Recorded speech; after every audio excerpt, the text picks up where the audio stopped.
I'm Miriam Catellis, and I'm here to share a drawing assessment that I have developed and worked on over time, probably about 5 years now. And I use this as a way to assess uh, drawing skills of my students. And I'm going to go through it with you. So the assessment is actually a rubric with 5 parts. So you're basically assessing. The way that I do it is I will look at their drawings over a period of the year, um, one at the beginning, one at the middle of the year, and one at the end. And there's 5 categories that I'm looking at. The first one says, I'm going to make this a little bigger so that we can see. The first one is how the body is depicted. The second category is facial proportions. The third category is the way the body is depicted in movement. The fourth category is body proportions. And the fifth category is additional details or like detail that you might add to the drawings. And the way that I assess it is I look at have the kids come in and basically draw uh, via a prompt. Like the prompt might be draw a portrait of your family or draw something you enjoy doing and make sure you're in the drawing, doing what you enjoy doing. And so usually it will be at the beginning of the year, you will be just be like the family portrait. And you collect them and then you look at each one. And I've come up with this rubric over the years and I've perfected it over time. And so 4 would be what is sort of atypical, but you'll have a couple of stragglers who are very high um, in their drawing skills. So I have that under 4. And those are the kits that have simple shapes that are used, but also modified. So that makes sense once you start here. Number 1 would be if you're only using lines to depict the body, sort of like a stick figure, and even the torso would be a stick figure. And number 2 is a combination of sort of like the torso being a rectangle, let's say, and then the body, the arms, and the legs are like the sticks or just lines. Number 3 is where they're combining simple shapes to create the torso and the arms and the legs. And here, when I said simple shapes are used but also modified, I'm meaning that you don't have to actually add 2 separate shapes, but that they are able to manipulate their fine motor to draw a more complex shapes that might not be one that you're learning about in math.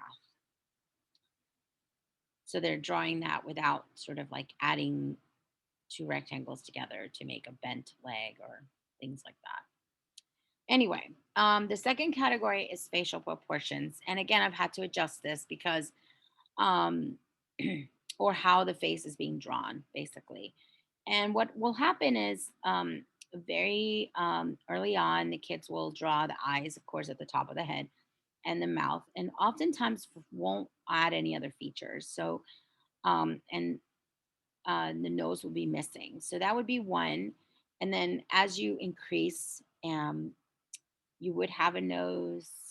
Your eyes are kind of closer to the middle, and the lines or like lines in the lines of the mouth, the ends of the mouth will um, are in line with the eyes. So it's not like the smile that goes from here to here, but it's starting to be contained a little more. Um, 3, I wanted to include the fact that some kids will purposely not include the nose, and that as an art teacher, you kind of know who those kids are because they'll have a very stylistic difference to the ones that are here. Um,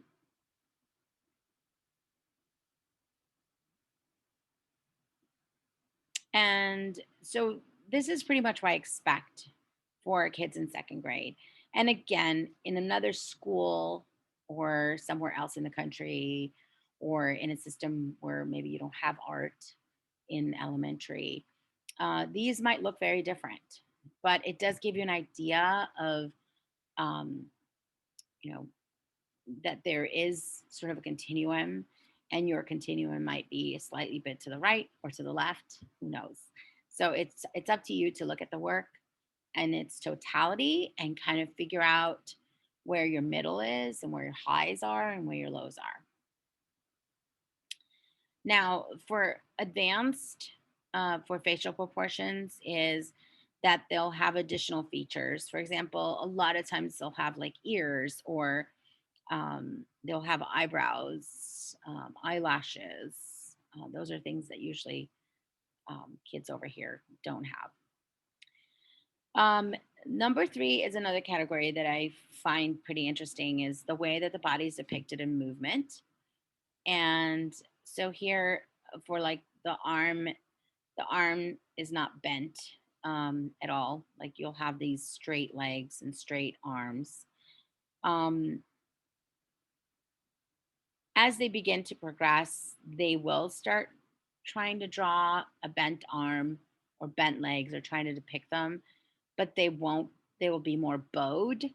They won't be actually like, there won't be an elbow or a knee. It will actually look like a bow, like bent or bent line. Um, so for meets expectations would be, there's a clear bending. So they'll have a knee and they'll have an elbow. And and so a lot of times it won't be very obvious. It'll be like this attempt. And so there's like a sweet spot there. So for exceed expectation is definitely arms and legs show, or successfully able to show like someone running, and then they'll have sort of like the mechanics down. Um, body proportions, again, um, I've had to work over this many times by looking at actual kids' work. So the way that I assess the body proportion is how close to um, a true body proportion they're drawing. So if we all know that a true body proportion is 7 times our head size, about, so 7 times like this space right here. So far from 7 heads, which means like 2 to 4 heads tall. So some of these will have enormous heads and then like a teeny body, and that would be like what one would look like. And I will show you, I have images for these. 5 to 6 heads high, and then generally about 7 heads, and then four would be exactly 7 heads, sort of height. And then the last one is additional details. And the way that I usually assess a child that exceeds expectations or meets expectations is they'll have additional details. And I'll have another slide here. They might be clothing, the prints on the clothing. Maybe the clothing is, maybe the top is a sports top and has a number. Maybe they have words on their body, um, or they'll have eyelashes, accessories on their arms, on their ears. They'll have a clear pair of shoes depicted, and they'll also have additional items in and around the person that uh, relate to the activity of the person that's being drawn. So let's look at some of these pictures. So here, for example, this is right here, what sort of number two on how kids usually draw their body. They'll have a shape, but then they'll have like these arms. And what I'll often do is I'll have the kids start with collage, and that really helps for them to break away from um, these stick figures. And what I won't do is I won't tell them, don't draw stick figures, draw a shape, because like that that is just sort of skipping through all the learning that they could do on their own. And I think that's a very valuable learning that could be happening. So, what I usually do is I start with collage, and then they will have to use a shape to make the arm, and they'll use a rectangle to make the leg. And they'll glue these pieces together and then use those collage pieces to then draw them. And then it will be more of a natural transition. Again, I'm very much against just like flat out telling the kids that's not what it looks like, because there's no learning going on. There's just you sort of handing them this information that may or may not make any sense to them. So, definitely the way that I teach them to make sure these are no longer sticks is to start with collage and then use their collage artwork to then draw what they collaged on a piece of paper. Um, these are what I was talking about as far as the bowed leg. So this child is about to learn about a, sort of elbows and knees. This is a great time to introduce the skeletal system. It's a great time to start practicing depicting these bodies using perhaps collage again, where you're using two rectangles to sort of depict the arm, and then two long rectangles to depict the legs, and then show how you can shift that, um, and that way they can start thinking about it in that way, because this is great. I mean, they're obviously trying to show like a bent arm, but not quite um, there yet. This is usually how we start the year, anywhere from first K, second grade. The kids will be drawing this way. Sometimes, sadly, at fourth and fifth grade, we'll have kids revert back to this. And there isn't anything wrong with this per se. It's just that if you want to communicate movement, you want to communicate an idea through your drawing, it's a lot harder to communicate an idea of movement or action when the skills are not embedded in the drawing. So again, it's not a good bad continuum. It's where they are. It's completely normal. But what we're trying to do is have them become better communicators of their ideas. And so that is sort of the angle that I work from. This year, this was their initial assessment for one of my students. So obviously, it looks compared to the ones I just showed you, they're very high, but there are areas to work on here. For example, if you're going to draw this person in movement, you want to depict elbows and knees and such. Again, here is someone that when you initially look at, you're like, okay, this child's obviously met expectations. But as a teacher, you don't want kids to just sit there and not grow. So you have to think about, okay, what can I do to sort of enhance or help this child better communicate their ideas? Of course, you could still see you would probably work on how you would show a body in movement, because obviously these arms and legs still are very stiff. And if you wanted to depict the mother walking or the father walking or them holding and throwing a ball, how would that happen? And have them think through that. So that's how you would create a more challenging art experience for even the kids that are more um, advanced. Now, here are again kids that are adding lots of details. There's some shoes. This person's adding some eyebrows, some eyelashes, very stylized eyes, which is fine. Again, kids kind of learn a blend of them, especially kids who are allowed to go and, like, let's say on YouTube and learn how to draw different things. They will bring all those with them, and there's nothing wrong with that. Um, at some point maybe teach them ways to kind of change the facial expressions and change the eyes, and kind of pull them away a little bit from these very stylized ways of drawing. There's nothing wrong with them, but it's important, again, we're drawing is a tool for us to communicate our ideas better. So if you want to communicate, let's say, frustration or sadness or anger, you would obviously have to shift the way that you're drawing these faces. And you're just empowering the child to be able to better communicate their ideas.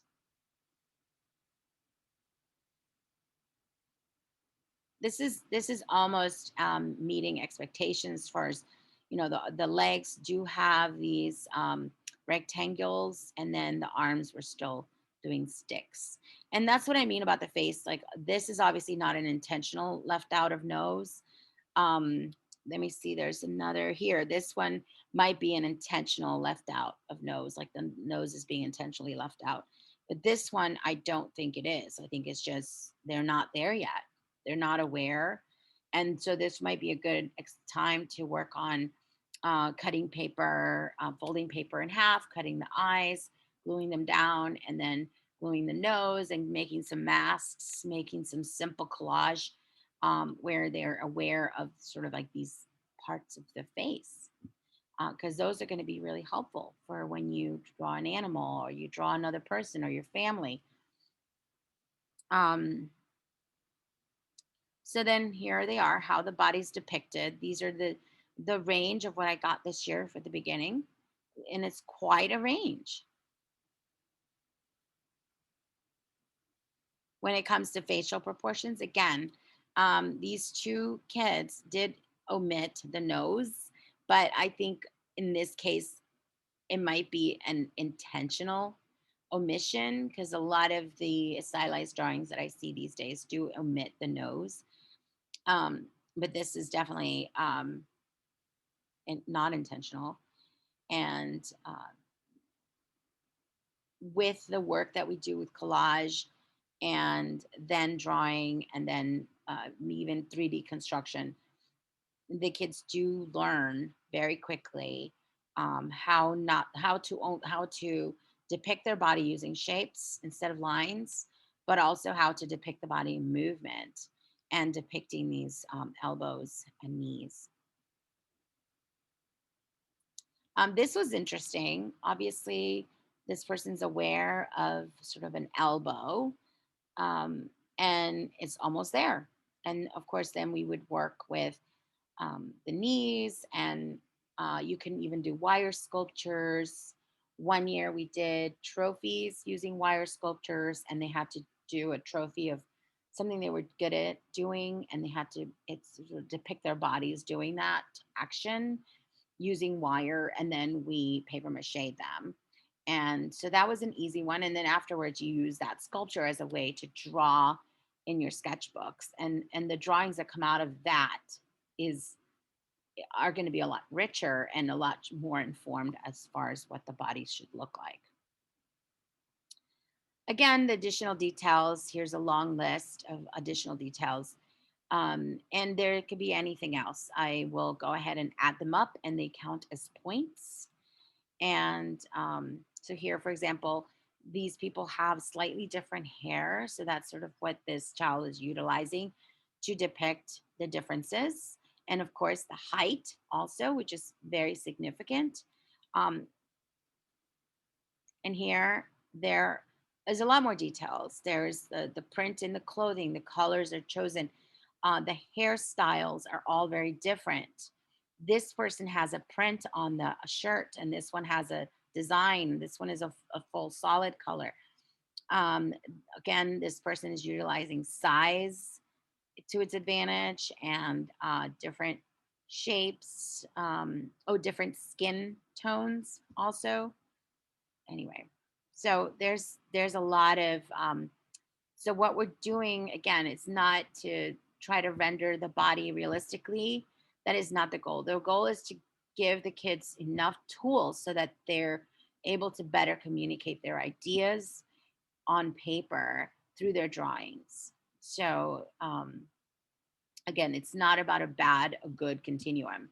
It's about how many tools you have in your toolbox, and we're trying to give them as many tools as possible.